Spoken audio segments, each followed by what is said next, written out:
कक्षा के दूसरे क्वेश्चन पर ध्यान रखेंगे। मैंने आपको चर्चा किया था कि बहुत से प्रश्न ऐसे हैं जिसके कुछ थीम्स को ध्यान में रखना पड़ता है। तो मैं आपको बता दूं कि बीपीएससी 67 का मेन का एग्ज़ाम चल रहा है और इसमें सबसे जो विद्यार्थी नहीं पढ़ते हैं वो एरिया होता है विश्व का इतिहास, वर्ल्ड हिस्ट्री। ठीक है, तो इसमें फिक्स क्वेश्चन है। बहुत बच्चे परेशान हो जाते हैं कि पता नहीं ये आएगा ये आएगा।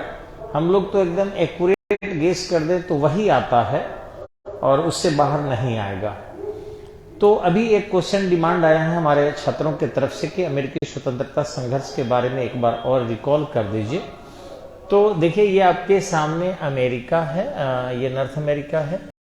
तो ये जो हमारा अमेरिका है, थोड़ा कलर चेंज करके आपको दिखाना चाहेंगे। ये देखिए 49 डिग्री चैनल जो है यहाँ से ऐसे आया है और फिर आपको यहाँ के बीच में ये ऐसे अमेरिका आपको है। तो यही है यूएसए। इसको दूसरे कलर से थोड़ा सा लिखेंगे तो नजर आ जाएगा यूनाइटेड स्टेट ऑफ अमेरिका, इतना ही है। और थोड़ा सा इधर एरिया भी है आपका, जो अलास्का क्षेत्र है, ये आपका यूनाइटेड स्टेट ऑफ अमेरिका का ही प्रांत है। ये बाकी कनाडा है और ये आपका मैक्सिको वगैरह है, जो ये दूसरे देश से आपको पता होगा। अब देखें इसके ऊपर के, यानी कि यहां से जब हम जाते हैं ऊपर का, तो ये सबका सब आपके नॉर्थ अमेरिका का प्रांत हो जाता है। ये पूरा का पूरा अमेरिका नाम से दो महादेश है, एक उत्तरी अमेरिका, एक दक्षिणी अमेरिका। अब इसमें एक चीज जो समझने वाली है वह है कि अमेरिकी स्वतंत्रता संग्राम कब हुआ। तो विद्यार्थी को डेट जरूर याद रखना चाहिए, क्योंकि एग्जाम में अगर डेट है तो आप कथा कहानी बनाकर कुछ न कुछ लिख सकते हैं। तो 19 अप्रैल से ये संघर्ष शुरू हुआ था 1975 से कह सकते हैं, लेकिन हम लोग यहाँ आपको पहले से भी हुआ था और ये चला था आपको 3 सितंबर 1819 से लिख दिए ना, सॉरी। देखिए ध्यान अभी नहीं है इतना ना, हमारे आसपास ये हो रहा है, गायन बजायन हो रहा है। 19 सितंबर ये 1783 तक चला था और ये शुरू हुआ था 19 अप्रैल 1773 से। ठीक है, 1775 से हम सारा कहानी बताएंगे। तो ये एग्जैक्ट डेट है, ये भी एग्जैक्ट डेट है। और अमेरिकी स्वतंत्रता जो दिवस है मनाया जाता है आपको 4 जुलाई 1776 को। ठीक है, तो ये अमेरिका स्वतंत्र मेनली इसी दिन हुआ था। अब अमेरिका आया कैसे अस्तित्व में, ये थोड़ा सा जानेंगे, फिर उसको समझेंगे। सबसे पहले ये डेट 1-2 अगर हम याद रखे हैं तो हमारा एग्जाम में कथा कहानी बना के लिख सकते हैं। ये है 19 अप्रैल 1775 से शुरू हुआ और 30 सितंबर 1783 में जाकर फाइनल संधि हुई। 4 जुलाई 1776 को अमेरिका अपनी आज़ादी की घोषणा कर दिया, लेकिन उस आज़ादी के बाद भी ब्रिटेन की सेना मानी नहीं और आपका यही कॉर्नवालिस लगातार वहां संघर्ष करते रहा अपनी सेना लेकर।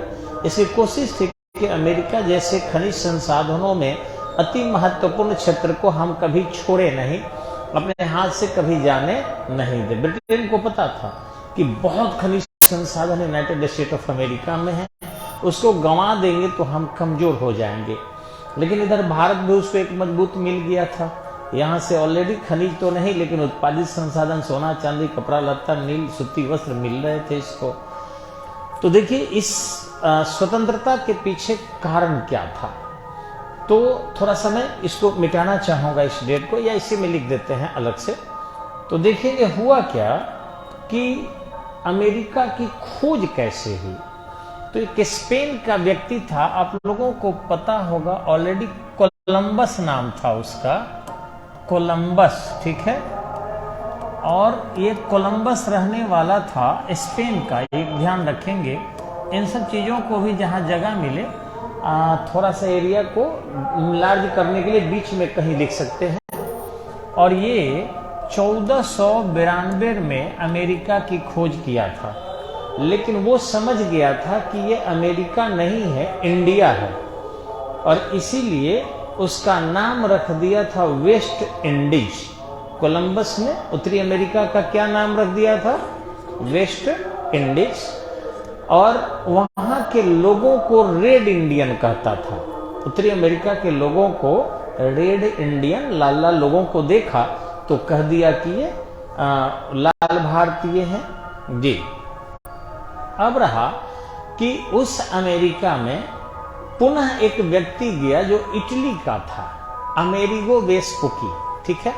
और ये गया था आपको 1499 में, ठीक है।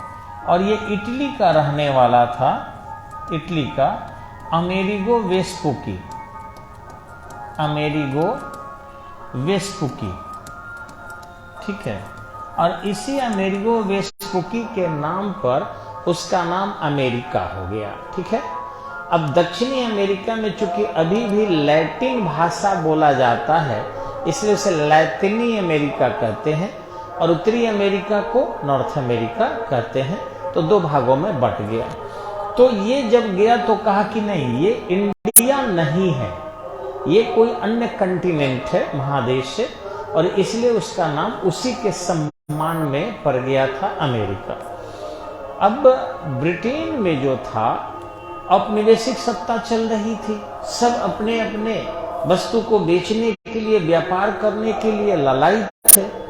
तो इस औपनिवेशिक सत्ता के क्रम में ब्रिटेन के लोग जो है अमेरिका पहुंच गए यहाँ, और ध्यान रखेंगे यहाँ पहुंच गए थे फ्रांस के लोग। तो फ्रांस का नियंत्रण कनाडा पर था, और यूनाइटेड स्टेट ऑफ अमेरिका पर नियंत्रण ब्रिटेन के लोगों का था। तो कनाडा की स्वतंत्रता में ब्रिटेन ने मदद किया था हमेशा ही, यानी कि ब्रिटेन और फ्रांस के संघर्ष चलते रहे। तो इस स्थिति में कनाडा जो है स्वतंत्र हो गया और उसकी फौज खाली हो गई। अब ध्यान रखेंगे कि एक घटना और घटी। फ्रांस का जो शासक था उस समय में, लुई 16वां, वो थोड़ा सा उदार प्रवृत्ति का था, और वो चाहता था कि उसकी पत्नी मेरी एंतुआनेत जो है वो बहुत विलासिनी थी। जनता से कोई भी चीज लेकर हड़प कर एकदम से, और अपने विलासिता में खर्च करना, एक से एक महंगी महंगी चीज मंगाना, महंगे महंगे भोजन, और पूरे अपने केवल विलासप्रिय कार्यों में लगी रहती थी। जनता त्रस्त थी, परेशान थी। अब हुआ क्या कि न्यू टैक्सेशन की बात है, तो फ्रांस के जो लुई 16वां था वो भी अपने पत्नी से भी त्रस्त था। तो वो सोचा कि क्यों नहीं कुछ ऐसा करें हम कि जन क्रांति हो जाए, और फिर हमारे पत्नी के जो अधिकार है उसको सीमित कर दी जाए। तो उन्होंने कहा कि नए ढंग से टैक्सेशन के लिए बहुत जरूरी है कि हम वहां पर चुनाव करें, और जो नए लोग आएंगे वो लोग अधिकार देंगे तो फिर टैक्सेशन होगा। और नए जब आएंगे तो पुराने नहीं न थे जी। लुई 15वां के बाद से चुनाव नहीं हुआ था। अब बताइए, लुई 16वें के समय में चुनाव हुआ तो जनता ने वादा किया, हम ये करेंगे, वो करेंगे, ऐसे करेंगे, ऐसे करेंगे, तब ना कोई चुन के आएगा। जब करेंगे, अब कहते हैं और नहीं करते हैं, कुछ भी नहीं करते हैं, तो जनता अगले बार आपको वोट देगी? नहीं देगी। तो उसी बोलने के क्रम में बढ़ चढ़कर लोग कैसे कह रहा था, अभी छपरा में मेयर चुनाव में हम एजुकेशन हब बनाएंगे, हम लाइब्रेरी बनाएंगे, हम जो है पर्यटक स्थल बनाएंगे इसको, हम नाला की सफाई करेंगे, हम जो है कोई गंदगी नहीं रहने देंगे। जारा में लोग मल रहा है, कहाँ कंबल के वितरण हो रहा है।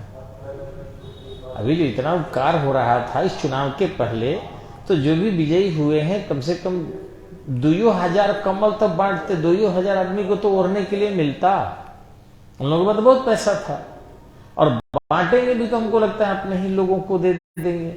उनको बिल्कुल कचहरी से आ जाना चाहिए, उधर जंक्शन चला जाना चाहिए, हॉस्पिटल चले जाना चाहिए। हमको लगता है हार्डली 5000 कंबल अगर वो बांटे तो छपरा शहर के गरीब लोगों को थोड़ा सा राहत जरूर मिलेगा।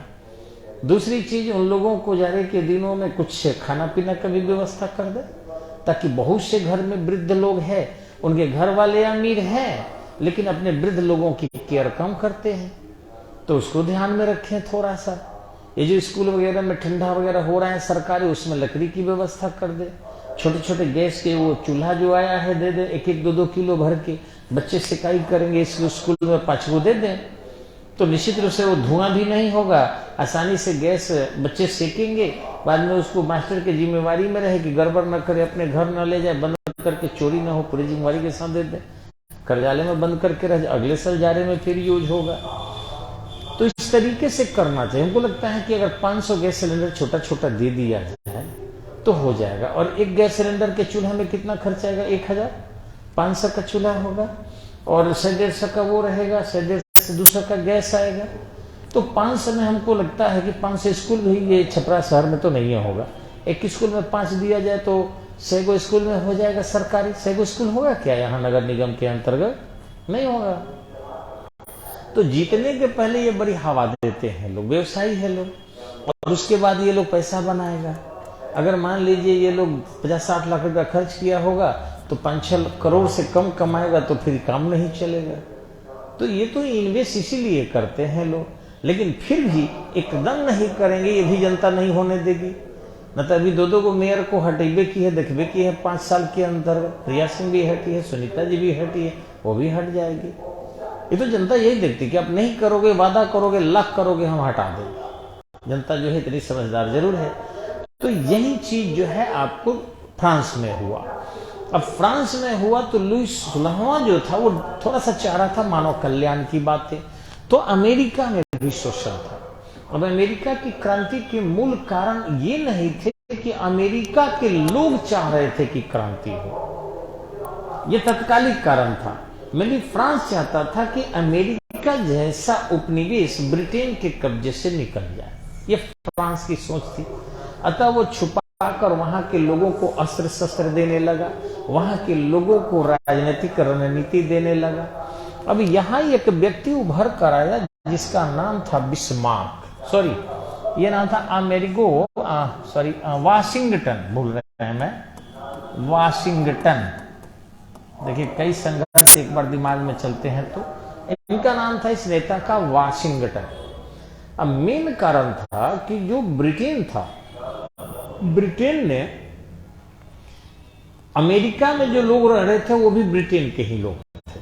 जैसे मैं यहां रह रहा हूं तो मैं भी अपने गांव का आदमी हूं। अब केवल गांव के लोग हमारे पास आए और कहे कि आप चलिए, हमें दुर्गा पूजा में चंदा दे दीजिए, आप आइए मेरे यहाँ शादी है, न्योता कर दीजिए, आप चलिए फुलवारी लगा दीजिए, हम खाएंगे, आप पेड़ लगा दीजिए, उसके लकड़ी को लेंगे, आप जमीन खरीद दीजिए, मुझ हम ले जाएंगे, आप जो है लकड़ी छोड़ दीजिए, आग तापेंगे, आप खेत छोड़ दीजिए, हम अनाज खाएंगे, थोड़ा बहुत आपको देंगे, खाली फायदे उठाए। आप कर्जा दे दीजिए, हमको होगा तो लौटाएंगे, ना तो नहीं लौटाएंगे, खा जाएंगे, रख लेंगे। तो ये खाली करें और हमको कोई अधिकार न दें, हमारे उत्तरदायित्व को लें, हमारी सेवा को लें, और हम वहां जाते कब चाय के लिए भी न पूछे तो कैसा लगेगा? दूसरा कि हम वहां कोई निर्णय दे देते हैं कि नहीं ये काम होना चाहिए और वो ना माने तो कैसा लगेगा? तो मन करेगा वहां काम न करें। आप हमसे ले रहे हो और हमको कुछ नहीं दे रहे हो तो हम क्यों देंगे तुमको? तो यही लगा। ये अमेरिका के लोग ब्रिटेन को टैक्स भी दे रहे थे, ब्रिटेन के सेवा में तत्पर थे, खनिज संसाधन भी भेज रहे थे और उनके माल उल्टे खरीद रहे थे।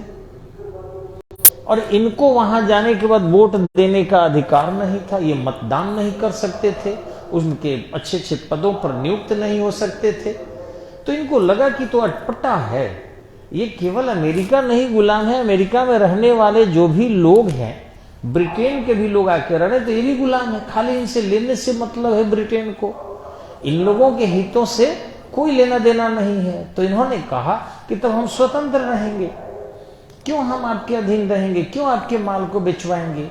तो यहां पर एक चाय कानून बना। ये घटना है 1774 की। 1774 में एक चाय कानून बना और यहां पर तत्कालिक कारण में बोस्टन नाम का एक बंदरगाह है।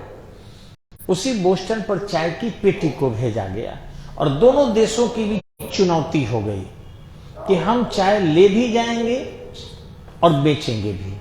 अब ऑलरेडी यहां चाय होता था, अब यहाँ के लोग अपने चाय के उत्पादन से संतुष्ट थे, ब्रिटेन की चाय की जरूरत नहीं थी। हुआ कि नहीं, ब्रिटेन का चाय जाएगा, बिका जाएगा और यहाँ से मुनाफा लेकर ब्रिटेन लौटेंगे हम लोग।